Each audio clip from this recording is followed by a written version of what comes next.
Civils లో పాలమూరు బిడ్డకు third rank, సత్తా చాటిన అనన్యారెడ్డి. బీడీ కార్మికురాలి కొడుక్కు 27వ ర్యాంకు, 231వ ర్యాంకు సాధించిన రైతు కూలి బిడ్డ. యూపీఎస్సీ ఫలితాల్లో మెరిసిన తెలుగు తేజాలు. తెలంగాణ, ఏపీ నుంచి 60 మంది దాకా ఎంపిక. సివిల్ టాపర్ గా యూపీ వాసి ఆదిత్య శ్రీవాత్సవ్ అంటూ ఒక వార్తను చూస్తా ఉన్నాం. సివిల్స్ లో పాలమూరు బిడ్డకు థర్డ్ ర్యాంక్ వచ్చింది, సత్తా చాటింది.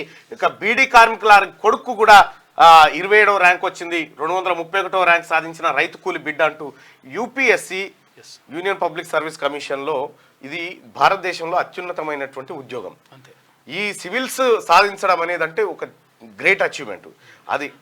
అది ఒక్క నిమిషంలో వచ్చేటువంటి మాట కాదు. కాసేపట్లో రజనీ మనతో పాటు జాయిన్ అవుతా ఉన్నాడు. అయితే ఇది ఒక్క సివిల్ సాధించడం అనేది అంత ఈజీ విషయం కాదు. తెలుగు ఇక్కడ మన దగ్గర నుంచి కూడా చాలామంది ఈ యూపీఎస్సీకి సెలెక్ట్ అవుతా ఉన్నారు. వాళ్ళందరూ కూడా శుభాకాంక్షలు తెలియజేస్తూ, ఇక ఇటువంటి యూపీఎస్సీ లాంటి ఒక ఎగ్జామ్ పెడితే ఇప్పుడు ఉన్నటువంటి ఎలక్షన్లో పోటీ చేస్తున్న రాజకీయ నాయకులు పాస్ కాదు కదా, మెయిన్ కానీ ఆగిపోతారు. వీళ్ళంతా మెయిన్స్ దాకా కూడా పోరు, ప్రిలిమ్స్ కూడా క్వాలిఫై గారు. అంటే రాజకీయాలకు ఏ అర్హత ఎక్కర్లేదు. కానీ ఈ ఐఏఎస్లు కష్టపడి సంపాదించి ఆ చదువురాని రాజకీయ నాయకుల కింద పనిచేయాలి. అది అయితే సివిల్స్ ఫస్ట్ ర్యాంక్ సాధించినటువంటి అభ్యర్థి నిన్న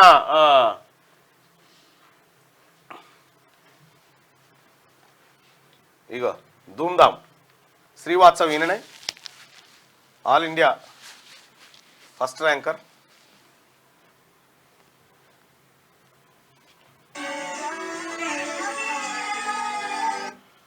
ఆల్రెడీ ఆయన ఐపీఎస్ మళ్ళీ ఇప్పుడు ఐఏఎస్ కొట్టిండు. దేశంలోనే మొదటి ర్యాంకు అతనికే వచ్చింది. ఉన్నాడు. తర్వాత ఇంకోటి ఏంటంటే వీళ్ళు ఐపీఎస్ చాలా మంది ఐఏఎస్ కావడానికి మళ్ళీ ప్రయత్నం చేస్తూ ఉంటారు. ఆ ప్రయత్నంలో భాగంగా ఫస్ట్ ర్యాంక్ వచ్చింది. ఈయనది ఉత్తరప్రదేశ్. ఆదిత్య శ్రీవాత్సవ్, ఉత్తరప్రదేశ్కు సంబంధించినటువంటి ఆదిత్య శ్రీవాత్సవ్ అది.